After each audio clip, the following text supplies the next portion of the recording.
Now we bring you the last segment of our series, Traces of the Past. Some 400,000 German Jews fled the Nazis to other countries, taking parts of their cultural heritage with them. Our reporters have travelled the globe, searching for traces of that heritage. Our last stop is in Brazil. How good to see you. This is a very special occasion. For the first time ever, 3 generations of this family have come from 4 countries for a get-together in São Paulo, Brazil. They're communicating in Portuguese, English, and German. The party's host is Ernst Wolfgang Hamburger, affectionately known as Wolfie. Tonight he's welcoming grandchildren, nephews and nieces, cousins, and many more. The ancestor he shares here with everyone is his grandfather, Hugo Liebmann. So this is a portrait of my grandfather's grandfather that was found by my grandmother, his wife, my grandfather's wife. This portrait is dated from the same day that I was born, only 90 years backwards. So this one is from 1902, and I'm from 1992. The family's roots are German-Jewish. All its members have a story to tell, drawn from their own experiences or family legend.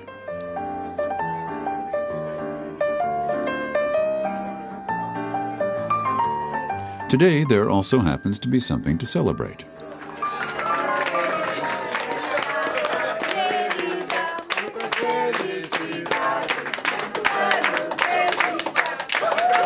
Ernst Wolfgang's grandson is turning 23. The family has come to São Paulo from all over the world to mark the occasion. Wolfie's family seems so close and connected, and there's a richness here in their family relationships. In the United States, we live more apart, and maybe we're less emotional about each other. But here, his kids are wonderfully. We don't kiss each other enough. Brazilians hug and kiss all the time. That's very nice. Ernst has lived here in this house for 45 years. His family life revolves around this place. It's where his children grew up, and they still come over with their kids every week for Sunday lunch. Ernst was just 3 years old when he, his parents, and his 3 siblings emigrated here from Germany. This is a photograph album from the early days of our life in Brazil. We arrived in October 36. These are pictures of our departure. We went from Germany to England and then on to Brazil. And these are my parents. His father, Hans Hamburger, was badly injured while serving in the First World War. Although he was Jewish, he identified more as a German, only to realize when he was dismissed from his job as a judge in Berlin that according to Nazi criteria, no one Jewish could be German. Friends in São Paulo urged the Hamburgers to emigrate to Brazil. They were able to hold on to the family money and papers as well as furniture, such as this climbing frame. Decades later, Ernst Wolfgang had a replica made for his own children.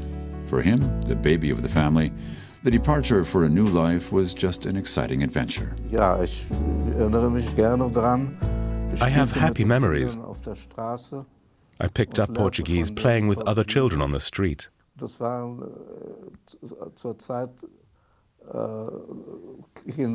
They weren't kids from wealthy families. They were poor. But we enjoyed playing together. There was a big guava tree in the garden, which I used to love climbing.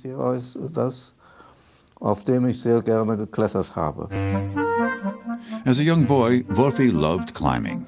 His parents once gave him a homemade picture book of his pranks that included the story of how he once climbed out of the attic window back in their Berlin home. His brothers and sisters only managed to drag him back in the nick of time.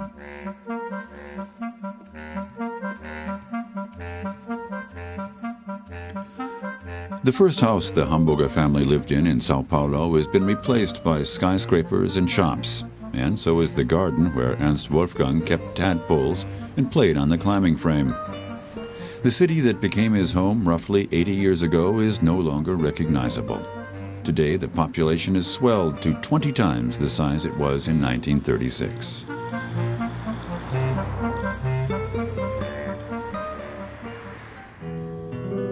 Some 200 kilometers northeast of São Paulo is São Luís do Paraitinga, cowboy country. It's a popular holiday destination for people from the city.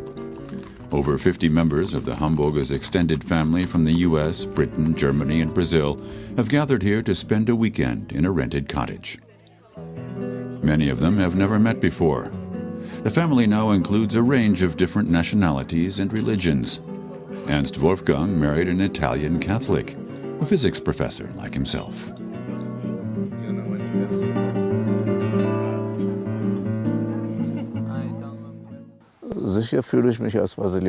I'm Brazilian. My parents identified as German until the Nazis came along.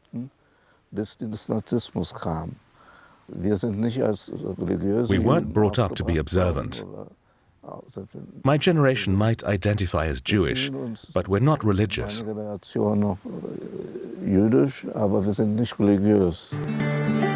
He has 5 children, including the film director São Hamburger.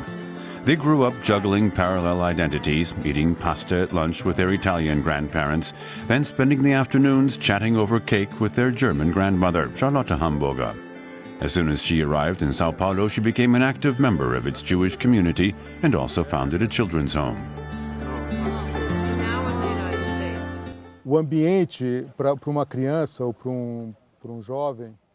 A lot of my memories of my childhood and my grandmother are associated with certain smells, furniture, the sound of the language, the accent, the emphasis, the food.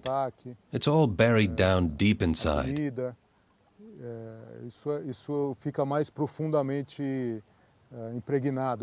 In terms of its legacy, there was always a lot of importance attached to education, culture, science, and art.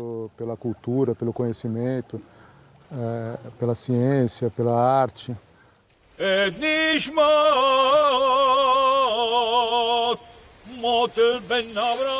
2007, São Hamburger was nominated for the Best Foreign Language Film Oscar. Set in 1970, the year my parents went on vacation, is about a boy whose parents are political activists on the run from the military government. The boy ends up in a Jewish working-class neighborhood where his grandfather lives. Making the film brought São Hamburger into his first real contact with Jewish life in São Paulo. It's an affectionate and witty look at his own roots. To begin with, his protagonist is a little overwhelmed by the community's strict rules.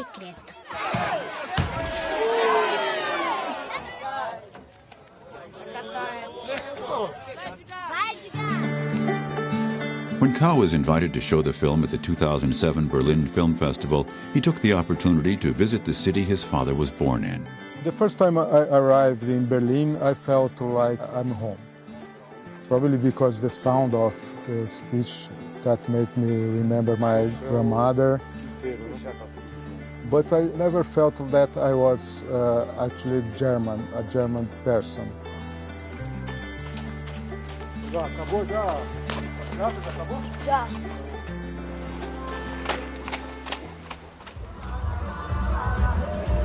The extended family dropped by a party in a neighboring village. It's the sort of thing Brazilians do all the time, but for the visitors from overseas, it's a memorable experience. Spending time together and seeing where the day takes them is the best way of getting to know one another.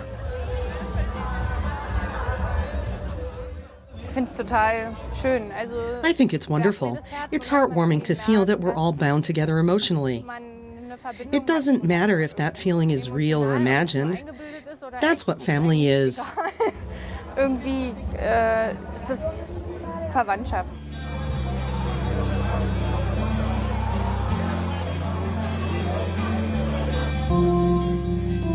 Even though many of them have never met before, everyone here is struck by how much they have in common.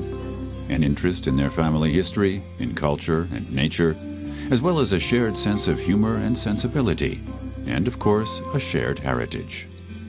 We feel very proud of it, but we have been, like, for all of our lives, we were different because of this origin. We went to school with people who had only Brazilian relatives, and who never had anyone abroad, and it's very different. I mean, you have to learn to value your own origin and to value that you have mixed cultural heritage.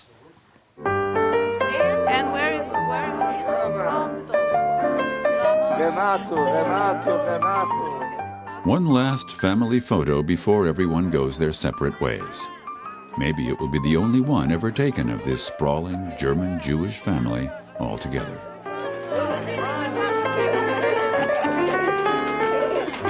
Again with the balloon.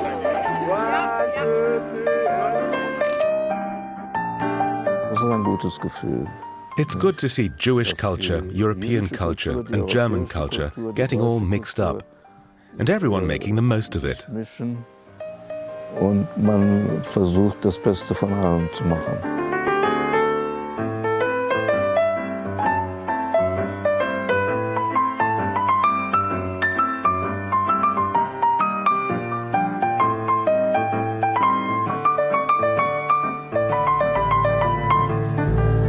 That was our series exploring German Jewish heritage around the world. You can find all the episodes and more information on dw.de/Jewish heritage.